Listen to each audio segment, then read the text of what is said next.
ओम नमः शिवाय। शिव पुराण श्री रुद्र संहिता तृतीय खंड 5वां अध्याय। मैना हिमालय का तप व वरदान प्राप्ति। नारद जी ने पूछा, हे विधाता, देवी के अंतर्ध्यान होने के बाद जब सभी देवता अपने अपने धाम को चले गए तब आगे क्या हुआ?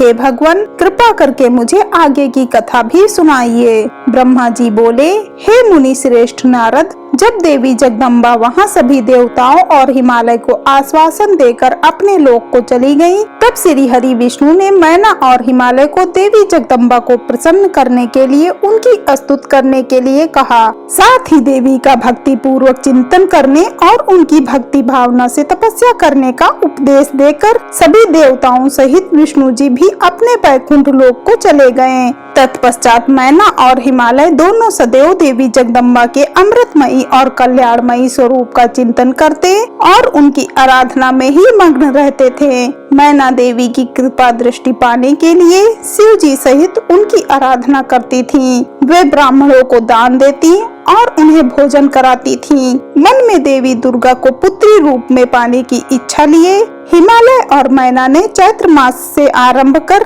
27 वर्षों तक देवी की पूजा अर्चना नियमित रूप से की। मैना अष्टमी तिथि व्रत रखकर नवमी को लड्डू, खीर, पीठी, श्रृंगार और विभिन्न प्रकार के पुष्पों से उन्हें प्रसन्न करने का प्रयास करती। उन्होंने गंगा के किनारे दुर्गा देवी की मूर्ति बना रखी थी। वे सदैव उसके नियम से पूजा करती थीं। मैना देवी की निराहार रहकर पूजा करती, कभी जल पीकर कभी हवा से ही व्रत को पूरा करती। 27 वर्षों तक नियम पूर्वक भक्ति भावना से जगदम्बा दुर्गा की आराधना करने के पश्चात वे प्रसन्न हो गयीं। तब देवी जगदम्बा ने मैना और हिमालय को अपने साक्षात दर्शन दिए। देवी जगदम्बा बोली, हे गिरिराज हिमालय और महारानी मैना, मैं तुम दोनों की तपस्या से बहुत प्रसन्न हूँ, इसीलिए जो तुम्हारी इच्छा हो वह वरदान मांग सकते हो। हे हिमालय प्रिया मैना, तुम्हारी तपस्या और व्रत से मुझे बड़ी प्रसन्नता हुई है, इसीलिए मैं तुम्हें मनोवांछित फल प्रदान करूँगी। सो जो इच्छा हो कहो। तब मैना देवी दुर्गा को भक्ति भावना से प्रणाम करके बोली,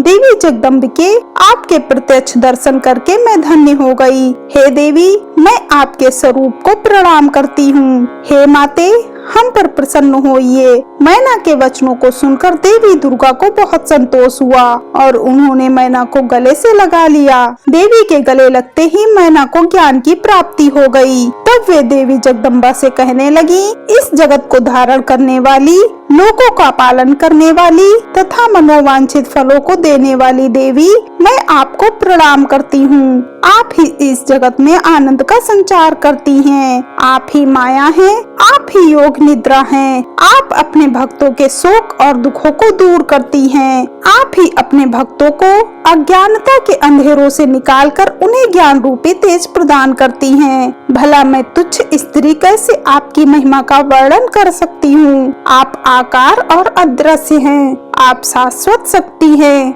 आप परम योगिनी हैं और इच्छानुसार नारी रूप में धरती पर अवतार लेती हैं। आप ही पृथ्वी लोक पर चारों ओर फैली प्रकृति हैं। ब्रह्म के स्वरूप को अपने वश में करने वाली विद्या आप ही हैं। हे जगदम्बा माता, आप मुझ पर प्रसन्न होइए। आप ही यज्ञ में अग्नि के रूप में प्रज्वलित होती हैं। माता, आप ही सूर्य की किरणों को प्रकाश प्रदान करने वाली शक्ति हैं। चंद्रमा की शीतलता भी आप ही हैं। ऐसी महान और मंगलकारी देवी जगदम्बा का मैं स्तवन करती हूँ। माते, मैं आपकी वंदना करती हूँ। संपूर्ण जगत का पालन करने वाली और जगत का कल्याण करने वाली शक्ति आप ही हैं। आप ही श्री हरि की माया हैं। हे दुर्गा माँ, आप ही इच्छानुसार रूप धारण करके इस संसार की रचना, पालन और संहार करती हैं।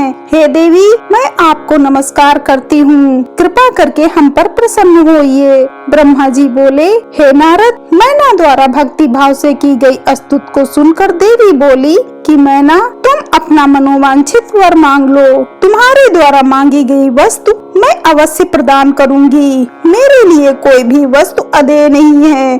देवी जगदम्बा के इन वचनों को सुनकर मैना बहुत खुश हुई और बोली, हे शिवे, आपकी जय हो। हे जगदम्बिके, आप ही ज्ञान प्रदान करती हैं। आप ही सबको मनोवांछित वस्तु प्रदान करती हैं। हे देवी, मैं आपसे वरदान मांगती हूँ। हे माते, आप मुझे 100 पुत्र प्रदान करें जो बलशाली और पराक्रमी हों, जिनकी आयु लंबी हो। तत्पश्चात मेरी एक पुत्री हो जो साक्षात आपका ही रूप हो। हे देवी, आप सारे संसार में पूजित हैं तथा सभी गुणों से संपन्न और आनंद देने वाली हैं। हे माता, आप ही सभी कार्यों की सिद्धि करने वाली हैं। हे भगवती, देवताओं के कार्यों को पूरा करने के लिए आप रुद्रदेव की पत्नी होइए और इस संसार को अपनी कृपा से कृतार्थ करने के लिए मेरी पुत्री बनकर जन्म लीजिए। मैना के कहे वचनों को सुनकर देवी भगवती मुस्कुराने लगी। तब सबके मनोरथों को पूर्ण करने वाली देवी मुस्कुराते हुए बोली,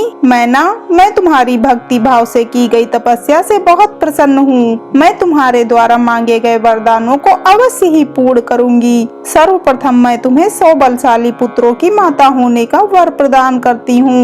उन 100 पुत्रों में से सबसे पहले जन्म लेने वाला पुत्र सबसे अधिक शक्तिशाली और बलशाली होगा। तत्पश्चात मैं स्वयं तुम्हारी पुत्री के रूप में तुम्हारे गर्भ में जन्म लूंगी। तब मैं देवताओं के हित का कल्याण करूंगी। ऐसा कहकर जगत जननी परमेश्वरी देवी जगदम्बा वहां से अंतर ध्यान हो गयी। तब महेश्वरी से अपने द्वारा मांगा गया अभीष्ट फल पाकर देवी मैना खुशी से झूम उठी। तत्पश्चात वे अपने घर चली गयीं। घर जाकर मैना ने अपने पति हिमालय को भी अपनी तपस्या की पूर्णता और वरदानों की प्राप्ति के बारे में बताया, जिसे सुनकर हिमालय बहुत प्रसन्न हुए। तब वे दोनों अपने भाग्य की सराहना करने लगे। तत्पश्चात कुछ समय बाद मैना को गर्भ ठहरा। धीरे धीरे समय व्यतीत होता गया। समय पूर्ण होने पर मैना ने एक पुत्र को जन्म दिया, जिसका नाम मैनाक रखा गया। पुत्र प्राप्ति की सूचना मिलने पर हिमालय हर्ष से उद्वेलित हो गए और उन्होंने अपने नगर में बहुत बड़ा उत्सव किया।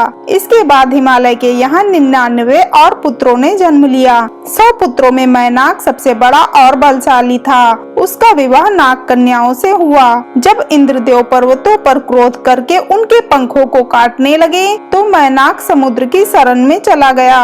उस समय पवन देव ने इस कार्य में मैनाक की सहायता की। वहाँ उसकी समुद्र से मित्रता हो गई। मैनाक पर्वत ही अपने बाद प्रकटे सभी पर्वतों में पर्वतराज कहलाता है। हर हर महादेव।